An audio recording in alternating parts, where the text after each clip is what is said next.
Despite the blistering air assault by US-backed Saudi and Emirati military forces, not long was needed for the Yemeni resistance groups to flip the balance of power, gaining the upper hand.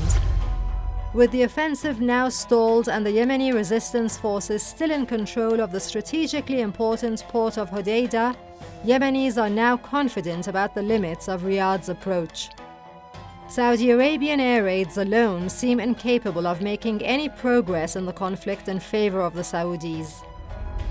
The military campaign to dislodge Yemeni forces from their strongholds in Yemen is now proved to be counterproductive.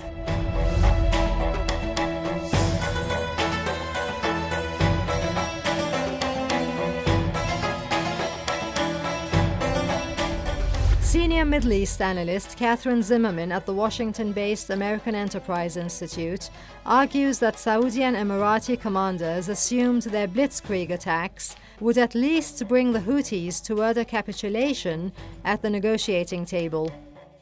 What we saw instead was their resolve strengthening.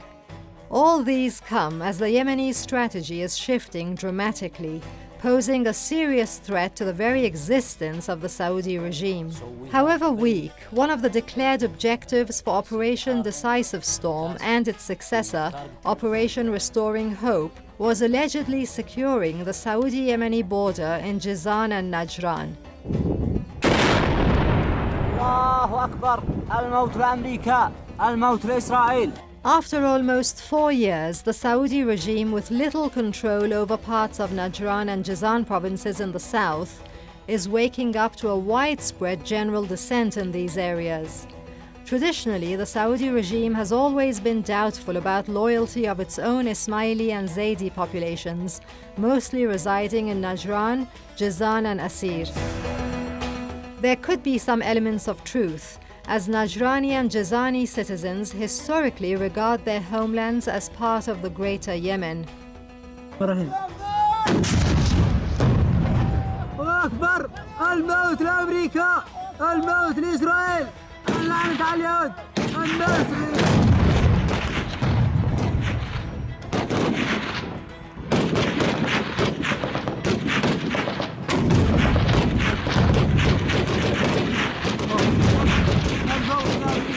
Hours of footage of the Yemenis' retaliatory attacks on Saudi border posts and other military installations well inside these provinces are serious signs of the regime losing the grip in these areas, which are ripe for a revolt if there is a weakness within the House of Saud.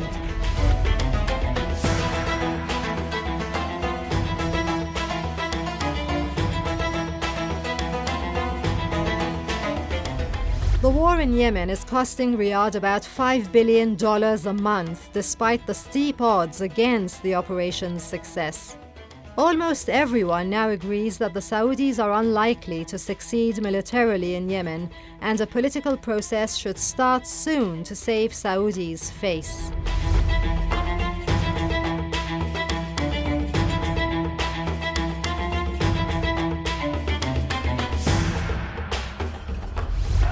Yemenis lack aircraft and advanced armored vehicles, but are enjoying their tactical advantages owing to their numbers, experience of the terrain, and skillful use of guerrilla warfare against one of the world's best equipped armies.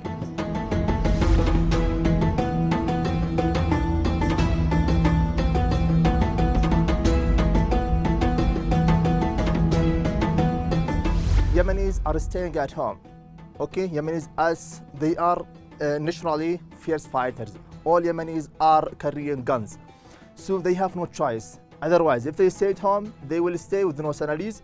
There is cholera, there is malnutrition, there is famine, and there is starvation, and no salaries, and they have no choice other than to fight, or will be die at home. So they prefer to go to the field battles to fight there, and if they die, it's better for them to die while fighting rather than being killed in the schools or at homes or the street or hospitals or markets while taking care of their own affairs.